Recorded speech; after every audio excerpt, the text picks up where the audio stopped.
School विस्तार की जमीन पर अटका दाखिल खारिज। न्याय की गुहार लेकर उपायुक्त व मुख्यमंत्री तक पहुंचा मामला। एडुका वैली पब्लिक स्कूल अतिया रोमी के बच्चों के खेलकूद एवं विद्यालय विस्तार के लिए खरीदी हुई 5 डिसमिल जमीन का दाखिल खारिज अंचल कार्यालय द्वारा दूसरी बार भी अस्वीकार कर दिया गया है।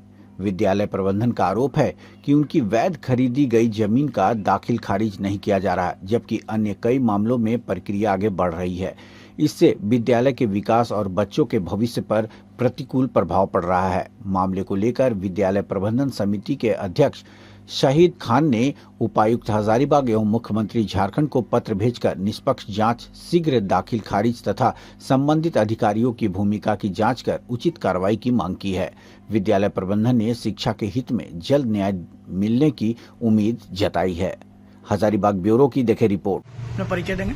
जी, मैं एमडी साहिब, एडुका वैली पब्लिक स्कूल का अध्यक्ष। मेरी यह ज़मीन मौजा अतिया, थाना कटकम सांडी, अंचल कटकम सांडी, खाता संख्या 31, प्लॉट संख्या 424, एरिया 5 डिसमिल है। जी, मैंने वर्ष 2017 में कटकम सांडी थाना क्षेत्र में एक एडुका वैली पब्लिक स्कूल के नाम से स्कूल का संचालन किया। इसमें कई ग्रामीण क्षेत्र के बच्चे, गरीब गुरबा सारे लोगों को वहाँ पर शिक्षण पठन का कार्य हम लोग करवाते हैं। और ज़मीन कुछ कम रहने के कारण आसपास के रैयतों के सहयोग से हम लोगों ने कुछ ज़मीन खरीदा है और अपने परिसर को बढ़ाने का काम किया है, जिसमें एक ज़मीन हमने लगभग 5 डिसमिल नगिया देवी 32 वर्गीय प्रोफेसर साहब से खरीदा। उस ज़मीन का LPC CO साहब ने निर्गत किया वर्तमान में जो अभी है, और उसके बाद जब हमने उनकी रजिस्ट्री करवाई, रजिस्ट्री करवा करके जब वो दाखिल खारिज के लिए गया सो मोटो, तो उसमें जियो टैग का हवाला देते हुए उसको रद्द कर दिया गया। फिर मैंने ट्रस्ट के माध्यम से उनको एक पत्र दिया कि इसका कर दिया जाए, ये विद्यालय का परिसर विस्तार के लिए ये ज़मीन है, बच्चों के खेलने कूदने के लिए। तो उन्होंने बोला कि ठीक है कर देंगे, लेकिन उसको नहीं किया। अंततः वो जो है इसको रिजेक्ट कर दिया और इससे हम लोग बहुत निराश हुए। अभिभावक भी जाने तो उनको भी काफ़ी निराशा हुई।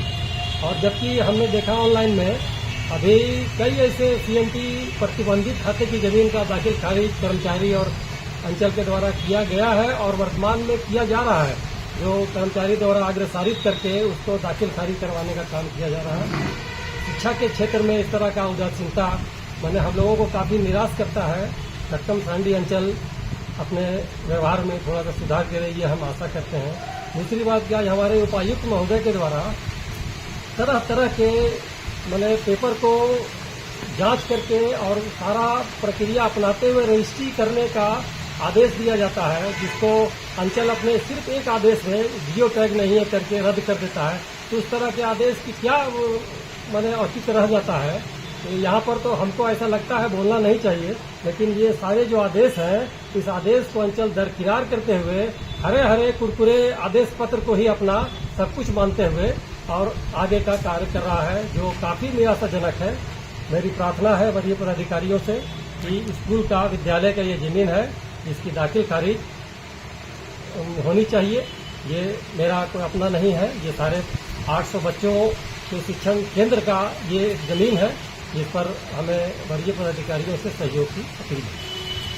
क्या आपके स्कूल में BPL के बच्चे को भी पढ़ते हैं? कई बच्चे हैं BPL के हैं, बहुत से ऐसे बच्चे हैं जिनके माता पिता किसी हादसे में डेथ कर गए हैं, उनके बच्चे आगे हैं, पढ़ रहे हैं, जो मुफ्त शिक्षा ग्रहण कर रहे हैं। इन सब बातों को आपने अंचल के सामने रखा?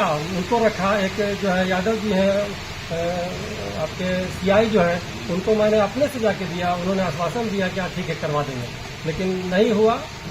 मुझे काफ़ी निराशा हुई। तो इसको लेकर आप कहीं आगे गए हैं? कोई DC वगैरह? हम इस विषय में एक शिकायत पत्र माननीय मुख्यमंत्री झारखंड सरकार को हमने दिया है और उपायुक्त महोदय को हमने उसी दिन दिया है।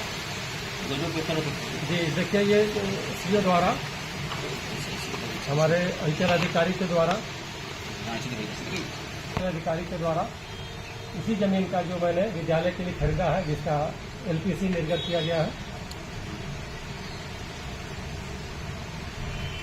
LPC बनने के बाद भी आपका दाखिल खारिज नहीं हुआ और हमने फिर जो है एक रिकमेंडेशन लेकर ट्रस्ट के माध्यम से सीओ साहब को मैंने खुद दिया है जाके, जिसको उन्होंने बोला, आश्वस्त किया था कि हम करेंगे, लेकिन नहीं।